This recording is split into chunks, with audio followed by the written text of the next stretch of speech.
नमस्कार दोस्तों, तूली the vlogger में आप सबका फिर से स्वागत है। हमेशा की तरह आज भी आप लोगों के बीच में एक खास उपाय लेकर आई हूँ। ये उपाय जो भी मैं बताती हूँ बहुत ज्यादा क्रिटिकल उपाय नहीं होते हैं, क्योंकि हमारे पास समय की भी कमी होती है, लेकिन हमें ईश्वर के साथ भी जुड़ाव चाहिए होता है और साथ में हमारे जीवन में हमें वो एनर्जी की जरूरत पड़ती है ताकि हम अपने जीवन को समृद्ध बनाएं, सक्सेसफुल बनाएं और हम अपनी जो भी इच्छाएं हैं उनको प्राप्त करें।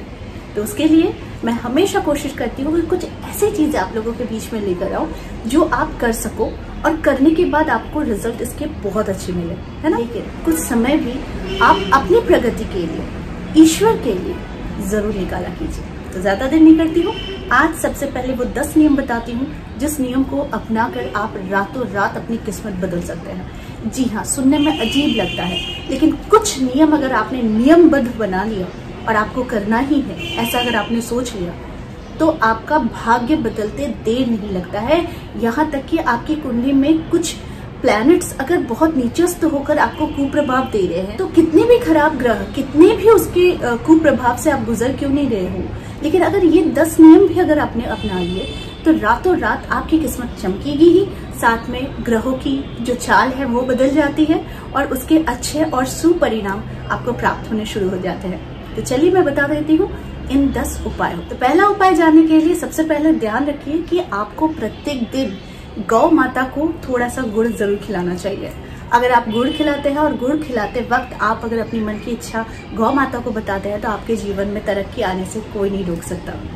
दूसरा उपाय, सुबह उठते ही ईश्वर को धन्यवाद दीजिए, लेकिन उससे पहले भी अपने हथेलियों में बैठे ईश्वर को दर्शन कीजिए और उसके बाद धन्यवाद कहकर अपने दिन की शुरुआत कीजिए। तीसरी, शनिवार से शुरू कर सकते हैं। प्रत्येक दिन सुबह उठकर सूर्योदय से पहले अगर संभव हो तो आपको पीपल के वृक्ष के नीचे थोड़ा सा जल और कच्चा दूध अर्पण जरूर करना चाहिए।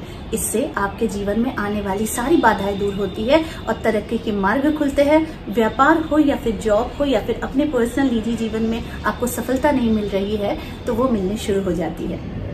चौथा, रात के समय में कपूर जलाना सर्वश्रेष्ठ होता है और उस कपूर में अगर आपने 2 लौंग और एक तेज पत्ता अगर आपने डालकर जला दिया तो उसकी जो सुगंध निकलती है इससे भी ईश्वर खुश होते हैं, यानी कि ईश्वर तक प्रसन्न हो जाते हैं और आपके जीवन में अनायास ही वो अच्छी एनर्जी का एंटर होता है, जिस एनर्जी की प्राप्ति के लिए हम दर दर भटकने लगते हैं।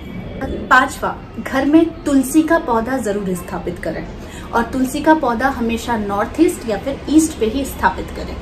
आपको इस बात का ध्यान रखना है कि तुलसी की सेवा करने से बुध ग्रह मजबूत होता है और साथ में आपके व्यक्तित्व में निखार आता है, नेगेटिव ऊर्जाएं दूर रहती हैं और आपके घर में हमेशा पॉजिटिविटी का आगमन होता रहता है। तो इसके लिए आपको पहला तो स्थापित करना है, दूसरा प्रत्येक दिन संध्या में घी का दीपक जरूर तुलसी पौधे के नीचे जलाना चाहिए। इससे माता लक्ष्मी और भगवान नारायण बहुत खुश होते हैं। छठा, शंख आपके घर में जरूर होना चाहिए। शंख का होना यानी कि आप समझ जाइए कि भगवान साक्षात विष्णु आपके घर में विराजमान है।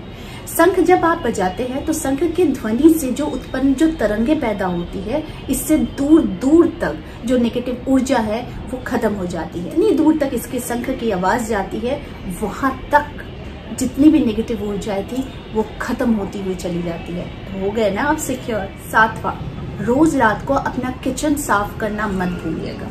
किचन जितना साफ रहता है वहां उतनी ही ज्यादा बरकत होती है, क्योंकि अगर महालक्ष्मी को आपको खुश करना है तो सबसे पहले आपका किचन बहुत साफ सुथरा होना चाहिए। किचन बहुत ज्यादा साफ सुथरा है तो याद रखिए आपके घर में बरकत होनी ही होनी है, आर्थिक समस्याएं दूर चली जाती है और माता लक्ष्मी का वास होने लगता है। 8वां, गाय को आप प्रत्येक दिन सुबह रोटी बनाकर, घर की पहली रोटी के साथ थोड़ा सा घी लगाकर, अगर थोड़ा गुड़ डालकर आप अगर प्रत्येक दिन गाय को देते हैं, यानी गाय को खिलाते हैं और आप कहते हैं अपनी इच्छा के अनुसार आप जो भी अपना मांग करना चाहते हैं, अपनी जो भी परिस्थिति को बदलना चाहते हैं या फिर जो भी मनोकामना है, अगर वो सोचकर आप गौ माता को एक रोटी गुड़ और घी समेत अगर आप खिलाते हैं तो आप खुद देखेंगे कि आपके जीवन में दिन दुगुनी रात चौगुनी वाला आपको सक्सेस मिल रहा है।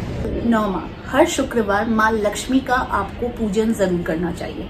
माँ लक्ष्मी को खुश करने के लिए कनकधारा स्तोत्र या फिर श्री सूक्तम या फिर महालक्ष्मी के मंत्रों का जाप उस दिन तो जरूर करना चाहिए। 10वां, जो कि आखिरी है और सर्वश्रेष्ठ है, आपके खाने में ही सही, आपके चाय में ही सही, आपके नहाने में ही सही, या फिर आपके दीपक में ही सही, सिनेमन यानी दालचीनी का पाउडर जरूर यूज करना चाहिए। अगर आप इसे यूज करते हैं, हर एक छोटी छोटी चीज में सिनेमन का अगर यूज होता है, तो याद रखिए आपका वीनस तो स्ट्रांग होता है, धन के आगमन का स्रोत बनता है, और में आपके जीवन में तरक्कियां आते रहती है। भले आपको इनिशियली ना दिखे, लेकिन जब आप कुछ दिनों के बाद ये सारी चीजें करने के बाद आप अपने जीवन को नोटिस करेंगे, यानी थोड़ा सा पीछे मुड़कर देखेंगे, तो आप देखेंगे कि आपके जीवन में शुरुआत और बरकत हो चुकी है। तो आई होप आज का वीडियो आप लोगों को अच्छा लगा होगा। इस तरह के वीडियोस मैं आप लोगों तक लाते रहूंगी। आज के लिए बस इतना ही, फिर मिलेंगे एक नए टॉपिक के साथ। तब तक के लिए आप सबको मेरा प्यार भरा नमस्कार।